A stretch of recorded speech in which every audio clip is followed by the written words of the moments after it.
আৰু এদিন দুদিন নহয়, সদায় আহে।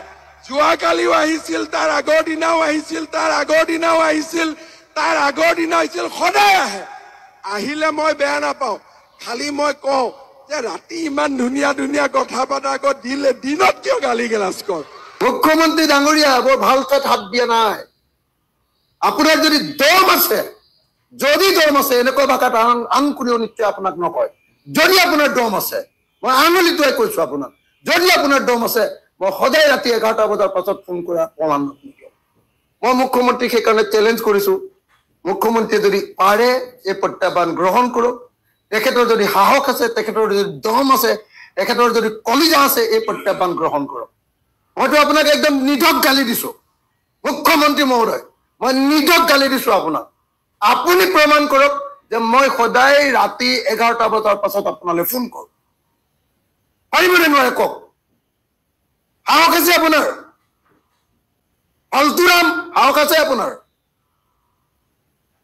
মিছা কথা কবলৈ আহিছে আপুনি। হিমন্ত বিশ্ব শৰ্মাই যে কৈছে যে অখিল গগৈয়ে সদায় ৰাতি 11টা বজাৰ পাছত হিমন্ত বিশ্ব শৰ্মালৈ ফোন কৰে, মোক সেই ফোনৰ এতিয়া তথ্য লাগে। প্ৰথম কথা, মই যে ফোন কৰো নিশ্চয় কল ৰেকৰ্ড থাকিবই নহয় জানো মুখ্যমন্ত্ৰীৰ ওচৰত? মই অসমৰ মুখ্যমন্ত্ৰীক সেইকাৰণে প্ৰত্যাহ্বান জনাইছো যে তেখেতে যে কৈছে কালি মই ফোন কৰিছিলো, পৰহি মই ফোন কৰিছিলো, তাৰ আগদিনা মই ফোন কৰিছিলো, তাৰ আগদিনা মই ফোন কৰিছিলো, এই 4 দিন একেৰাহে ফোন কৰি আছো আৰু সদায় ৰাতি 11টা বজাৰ পিছত মই ফোন কৰো। এই ফোনৰ কল ৰেকৰ্ড মোক লাগে। অসমৰ মুখ্যমন্ত্ৰীয়ে মই যে তেখেতক সদায় 11টা বজাৰ পাছত ফোন কৰো, সেই কথাৰ প্ৰমাণ কৰিব পৰাকে তেখেতে কল ৰেকৰ্ডখিনি মোক দিব লাগে, কাৰণ তেখেতে ৰাজহুৱাকৈ এই কথা কৈছে। মই মুখ্যমন্ত্ৰী ডাঙৰীয়াক প্ৰত্যাহ্বান জনাইছো যে যদি অখিল গগৈয়ে হিমন্ত বিশ্ব শৰ্মাক সদায় ৰাতি 11টা বজাৰ পিছত ফোন কৰা বুলি প্ৰমাণ কৰিব পাৰে, তেতিয়াহ'লে মই অখিল গগৈয়ে বিধায়ক পদ ত্যাগ কৰিম। আৰু যদি হিমন্ত বিশ্ব শৰ্মাই প্ৰমাণ কৰিব নোৱাৰে, মুখ্যমন্ত্ৰী হিচাপে তেওঁ পদত্যাগ কৰিব লাগে। মোৰ এইটো প্ৰত্যাহ্বান। হিমন্ত বিশ্ব শৰ্মাক মই প্ৰত্যাহ্বান জনাইছো, মই চেলেঞ্জ কৰিছো। হিমন্ত বিশ্ব শৰ্মা অসমৰ মুখ্যমন্ত্ৰীক এজন বিধায়কে প্ৰত্যাহ্বান জনাইছে। প্ৰত্যাহ্বানটো হ'ল যে হিমন্ত বিশ্ব শৰ্মাই কৈছে যে মই সদায় ৰাতি 11টা বজাৰ পাছত তেখেতলৈ ফোন কৰো, আৰু কালি কৰিছিলো, পৰহি কৰিছিলো, তাৰ আগদিনা কৰিছিলো, তাৰ আগদিনাও কৰিছিলো, সদায় মই ফোন কৰো। গতিকে নিশ্চয় তেখেতৰ ওচৰত কল ৰেকৰ্ড থাকিব। মই মুখ্যমন্ত্ৰীৰ ওচৰত প্ৰত্যাহ্বান জনাইছো যে মই হিমন্ত বিশ্ব শৰ্মাৰ লগত ডেইলি কথা পাতো বুলি তেখেতে প্ৰমাণ কৰিব লাগে। যদি সঁচাকে প্ৰমাণ কৰিব পাৰে, কালি ফোন কৰিছিলো বুলি, পৰহি ফোন কৰিছিলো বুলি, তাৰ আগদিনা ফোন কৰিছিলো বুলি, তাৰ আগদিনা ফোন কৰিছিলো, বা ৰাতি সদায় 11টা বজাৰ পিছত ফোন কৰো বুলি যদি তেখেতে প্ৰমাণ কৰিব পাৰে, তেতিয়াহ'লে মই বিধায়কৰ পদ ত্যাগ কৰিম।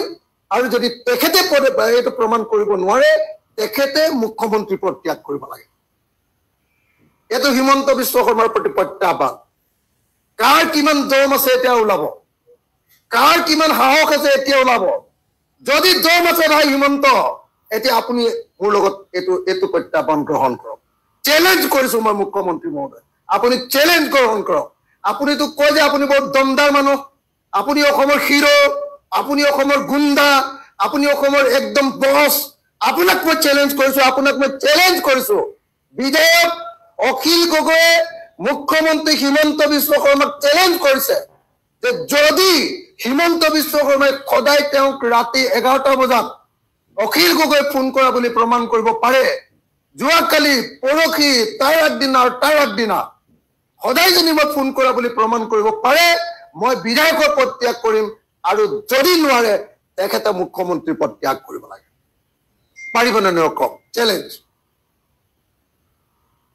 তেখেতে কৈছিলে যে শিৱজনৰ সন্মুখত মিছা কথা নকয়, কিন্তু শিৱজনৰ সন্মুখতে তেওঁ গোকাত মিছা কথা কৈ গ'ল।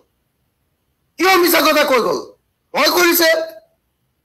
শিৱসাগৰত তাৰমানে গৌৰৱ গগৈ জিকিব, গৌৰৱ গগৈ জিকিবৰ কাৰণে হিমন্ত বিশ্বৰ সময়ত মূৰটো গৰম হৈছে, তেওঁ পগলাৰ নিচিনা হৈছে, তেওঁ শুব পৰা নাই, তেওঁ মাথাটো গৰম হৈ গৈছে, নহয় জানো?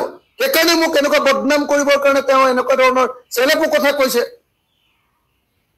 মই মুখ্যমন্ত্ৰীক চ্যালেঞ্জ কৰিছো মুখ্যমন্ত্ৰী যদি দম আছে তেখেতে কল ৰেকৰ্ড উলিয়াই তেখেতে মই সদায় ফোন কৰাৰ প্ৰমাণ দিয়ক মই অসমৰ ৰাইজক ক'ব খুজিছো যে মুখ্যমন্ত্ৰী হোৱাৰ পাছত আৰু মই বিধায়ক হোৱাৰ পাছত এতিয়ালৈকে হিমন্ত বিশ্ব শৰ্মালৈ 10-12 বাৰ মান ফোন কৰিছো এতিয়ালৈকে টোটেল গোটেই 3 বছৰীয়া কাৰ্যকালত মই 10ৰ পৰা 12 বাৰ মান ফোন কৰিছো আৰু হিমন্ত বিশ্ব শৰ্মাই মোলৈ এতিয়ালৈকে কি জানে 6 বা 8 বাৰ মান 6 বা 7 বাৰ মান ফোন কৰিছে মোৰ মোবাইলত যদি ৰাতি 11টা বজাৰ পিছত সদায় যদি কাবাৰ এটা ফোন আহে সেইটো অখিল গগৈ ফোন আহে বন্ধু বান্ধৱীসকল